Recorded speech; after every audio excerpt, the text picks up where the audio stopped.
जी, rape ordinance 2020 ये जो है हालिया तौर पर मंजूर किया गया है। इसके तहत जो है कुछ जो ऑफेंस है 375 और 376 पीपीसी, इसके तहत जो पहले सज़ा दी जाती थी उसके अंदर सज़ा में भी तब्दीली कर दी गई है। और इसके अलावा इसके जो मेडिकल है उसके अंदर भी तब्दीली कर दी गई है। तो इसके अलावा तफ्तीश का जो है मेकनिज़म वो भी थोड़ा सा उन्होंने बदला है। तो ये जो हालिया तौर पर इसमें तब्दीली मंजूर हुई हैं, ये तकरीबन कोई 8 तब्दीलियाँ हैं जो मैं आपके साथ इस वक्त शेयर करने लगा हूँ। ये सबसे पहले तो ये है कि इसके लिए पूरे मुल्क के अंदर स्पेशल कोर्ट्स का क़याम अमल में लाया जाएगा। यानी कि रेप के ऑफेंसेस जो हैं, अब जिस तरह से एटीसी की वो ट्रायल होते थे अलग से, इनके भी अब अलग से जो है वो ट्रायल हुआ करेंगे। ये अब सेशंस कोर्ट में ये ट्रायल नहीं से चलेगा।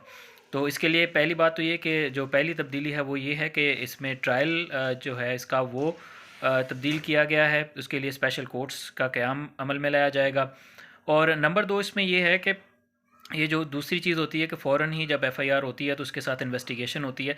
इन्वेस्टिगेशन जो थी इसमें चूँकि डिले होता था उसमें मसाइल आते थे, तो अब इसके अंदर कहा गया कि जब भी ये ऑफेंस होगा तो पुलिस जो है इसका 6 घंटे के अंदर अंदर जो है मेडिकल करवाने की पाबंद होगी। यानी कि अगर पुलिस ऑफिसर 6 घंटे के अंदर नहीं वो मेडिकल करवाएगा तो उस सूरत में उसको जो है वो फिर सज़ा मिलेगी।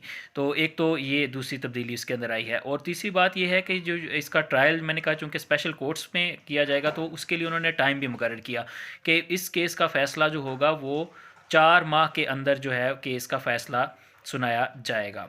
और इसके अलावा फिर ये है कि ये पहले चूँकि बाकी चीज़ें में नहीं हो रही थी, ये एक और डिफरेंट चीज़ है। वो ये है कि इस सारे एक प्रोसेस की जो निगरानी है ये वज़ीर आज़म हाउस के अंदर एक सेल भी बनाया जाएगा जो इस सारे कार्रवाई का जो है वो पूरा का पूरा रिकॉर्ड रखेगा, उसको मॉनिटर करेगा। अच्छा, उसके अलावा फिर ये होगा कि जो हाँ, एक चीज़ जो बहुत दिनों से गर्दिश कर रही थी कि ये जो रेप के मुलज़म होते हैं इनको उन्होंने कहा है कि इम्पोर्टेंट कर दिया जाएगा, यानी कि नामर्द बनाया जाएगा। तो अब उसमें पहले ये था कि विलिंग वाली शिक होगी कि यानी कि अगर मुलज़म कहेगा तो तब ये होना था, लेकिन अब उन्होंने जो है इस जो नया ऑर्डिनेंस है रेप ऑर्डिनेंस 2020, इसके तहत उस मुलज़म से नहीं पूछा जाएगा। अगर वो मुलज़म जो है वो मुजरिम बन जाता है तो उसको फिर फ़ौरन ही जो है सज़ा के तौर पे नामर्द किया जाएगा। अच्छा, उसके बाद ये है कि केस का जो है वो फ़ैसला जब तक, हाँ, ये है कि कब उसको करवाना है तो ये उसको उस वक्त किया जाएगा जब उसका फ़ैसला आ जाता है। और उसके ऊपर जो है जितनी भी अपील वगैरह है जो भी होगा उसको फ़ाइनल डिसीजन होने के बाद, यानी कि जब पूरा का पूरा केस फ़ाइनल हो जाएगा उसके बाद जो है उसको नामज़द किया जाएगा। उसके बाद फिर आ जाता है कि जी हाँ, ये जितने भी मुलज़िम होंगे जिनके ख़िलाफ़ एफ़आईआर आई होगी 376 की, 375 की, उनका जो है पूरा का पूरा एक नेशनल सतह पर, कौमी सतह पर एक पूरा का पूरा रिकॉर्ड रखा जाएगा ताकि पता चलता रहे कि किस किस बंदे के ख़िलाफ़ किस वक्त तक ये एफ़आईआर होती है।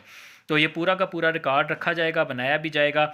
और उसके अलावा हाँ, फिर चूँकि इन्वेस्टिगेशन है, इन्वेस्टिगेशन में आपको पता है कि बाज़ औक़ात गलत भी जो है वो तफ्तीश जो है बातें शामिल कर दी जाती हैं। तो इस सूरत में ये होगा कि अगर किसी ने गलत तफ्तीश की है या किसी ने गलत मालूमात फ़राहम की हैं, ये भी एक बड़ा इम्पॉर्टेंट जुज़ होगा तो उस सूरत में ये जो पुलिस ऑफिसर होंगे या जो सरकारी मुलाजिम जिसको भी होगा उसको कम अज़ कम 3 साल की फ़ौरन एक तो उसको कैद होगी। और दूसरा ये होगा कि वो किसी भी किस्म की सरकारी नौकरी जो है वो नहीं कर सकेगा। और ये सरकारी नौकरी ना करने की पाबंदी जो है उस पर वो ताहयात नाअहल करार दिया जाएगा। तो रेप ऑर्डिनेंस 2020 के तहत कुछ ये जो तब्दीलियाँ लाई गई हैं, ये अब सदर साहब ने जो है सदर पाकिस्तान ने इसकी रेप ऑर्डिनेंस 2020 की समरी अब मंजूर कर ली है। और ये अब जल्द ही तब्दीलियाँ जो हैं इन पर अमल होगा। और इसमें फ़ौरन जब कोर्ट्स बन गई तो इनका ट्रायल भी जो है वो डिफरेंट कोर्ट्स में किया जाएगा। तो इस हवाले से कोई सजेशन हो या कोई किसी को कोई मालूमात दरकार हो तो ज़रूर मुझे कमेंट कीजिएगा। वीडियो अगर अच्छी लगे तो उसको लाइक कीजिएगा, शेयर कीजिएगा, कमेंट कीजिएगा और चैनल को ज़रूर सब्सक्राइब करें। Thank you.